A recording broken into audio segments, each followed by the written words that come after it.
am so proud to announce that effective immediately, I am naming Paul Humphrey as Chief of the Louisville Metro Police Department.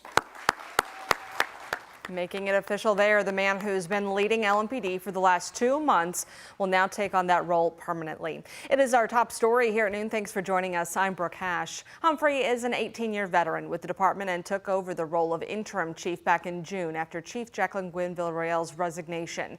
Mayor Craig Greenberg said from the start he wasn't actively searching for anyone else. And today he shared how impressed he was and how Chief Humphreys handled the department so far.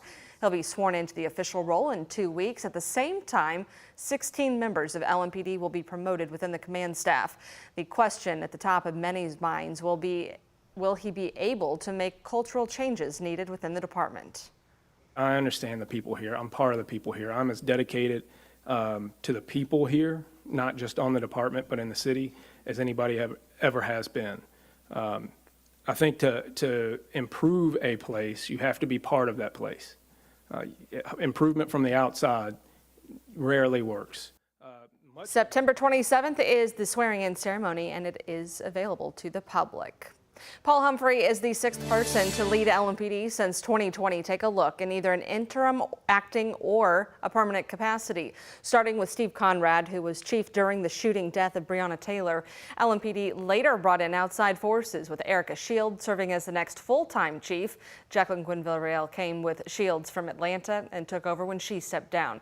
And now Humphrey leading the department. Our Jose Alonso is covering this announcement today, and you can catch that follow-up online and on air beginning at 4 o'clock this afternoon.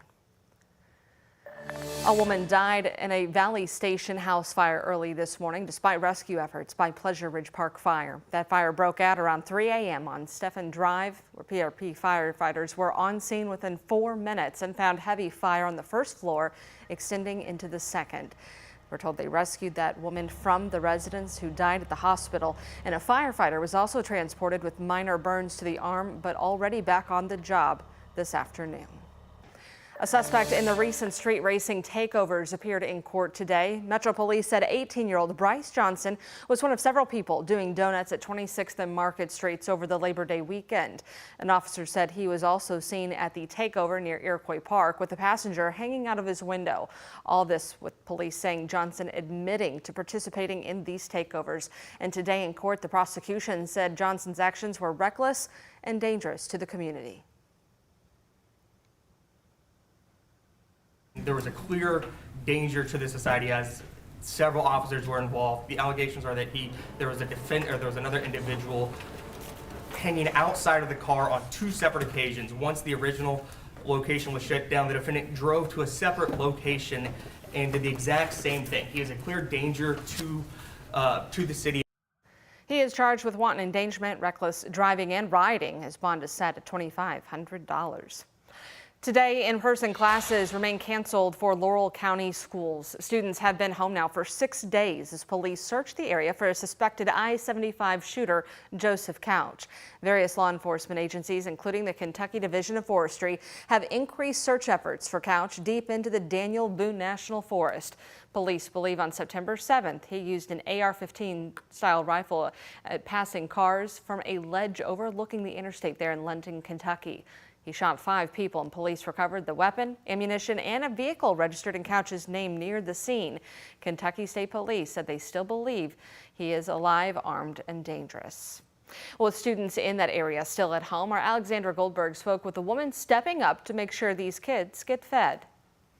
A London family is feeding children who are staying home from school because of a classroom shutdown caused by the ongoing manhunt for I-75 shooter suspect Joseph Couch. Whenever this came about, he knew that his friends at school struggled while they were at school with snacks and things. So he was concerned of how his friends were eating while school was out and they weren't having a meal. Samantha Johnson says her 3rd grader Gideon had the idea to post a call out on Facebook. So far, they've served 20 families. It went above and beyond what we ever could have expected. While some other districts are reopening, Monday will be day 6 that Laurel County public school kids and others won't be in the classroom. So Johnson says she'll keep delivering these bags, and thanks to community donations, she has not had to turn a family away. And their little faces are just planted in the window like it's Christmas morning, all for some food that most of us would just take for granted. She says she feels safe sending her kids back to school, but doesn't think it should be mandatory for everyone. In the midst of that, maybe we can figure out something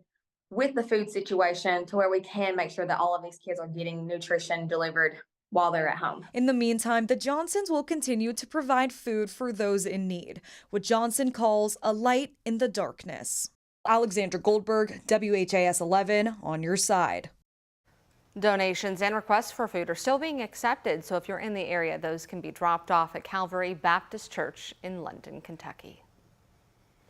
Sitting at 80 degrees on this Monday, 12:05, beautiful blue skies. Ben, we are getting a rinse and repeat for the rest of the week, right? Yeah, you got it. Very quiet weather pattern here, Brooke, and we have no clouds in the sky and a sunny last Monday of summertime as well. 78 degrees, our current temperature at Bowman Field, 80 at Louisville International. Humidity fairly low at 48% as well. This live view provided by our Hughes and Coleman cam, part of our U of L Health Camera Network. Other temps around the metro right now, upper 70s, lower 80s throughout the area. Pretty similar throughout all of the WHAS 11 viewing area. Got a system off to our southeast. It's got some tropical nature to it off the Carolina coastline. As it gets closer, it may give us a small chance for a couple of rain showers tomorrow afternoon and tomorrow evening, mainly east of I-65, but it's going to be encountering some very dry air still over the area. So all sunshine, though, for this afternoon. This has stopped at around 4 or 5 o'clock. Temperatures in the mid to upper 80s, again with plenty of that mid-September sunshine out there. So the planner here as we look hour by hour, upper 80s this afternoon. As we head towards sunset, we'll be dropping back into the 70s. Again, as that system gets a little bit closer tomorrow, we'll be tracking increasing clouds, a chance for a few of those showers. And that's basically one little rain chance that we have for you coming up in our full forecast in just a few more minutes. All right, Ben, thank you. Now to the latest on that apparent assassination attempt on former President Donald Trump at his golf course in Florida over the weekend. The authorities there say the gunman poked the barrel of his weapon through a fence while the former president was on the course some 300 to 500 yards away. A Secret Service agent spotted him and shots were fired. Here's ABC's Perry Russum. Today, the suspect in the latest apparent assassination attempt on former President Trump in a West Palm Beach, Florida courtroom. This morning, Ryan Wesley Roth charged with federal gun crimes, including possession of a firearm as a convicted felon and possession of a firearm with an obliterated serial number. He did not enter a plea. Investigators say Trump was on his golf course in West Palm Beach yesterday afternoon near the 5th hole when a Secret Service agent 1 hole ahead of Trump spotted the barrel of a rifle. And he was able to spot this rifle barrel sticking out of the fence and immediately engage that individual, at which time the individual took off. Sources tell ABC News the Secret Service fired 4 to 6 rounds. Trump was 300 to 500 yards away. Fortunately, we were able to locate a witness that came to us and said, hey, I saw the guy running out of the bushes. He jumped into a black Nissan, and I took a picture of the vehicle and the tag, which was great. Police tracking down the car, authorities surrounding their suspect. Left behind in the bushes, an AK-47 style rifle, 2 backpacks with a ceramic tile inside, and a GoPro hanging on the fence. Sources familiar with the investigation say they are looking into whether Roth had any frustrations with Trump's position on Ukraine. This video from 2022 appears to show Roth at a demonstration in Kyiv supporting Ukraine. Trump thanking law enforcement for keeping him safe, posting online, "The job done was absolutely outstanding." He's not the sitting president. If he was, we would have had this entire golf course around it. But because he's not, the security is limited to the areas that the Secret Service deems possible. This morning, President Biden says the Secret Service needs more help. I think the Congress should respond to their needs if they, in fact, need more services. Trump's advisors are raising concerns that Trump's presence at his golf course was not publicized or previewed in any public way. According to sources familiar with Trump's internal calendar, there was no planned movement to that golf course, and it was a last-minute decision. Perry Russum, ABC News, Washington.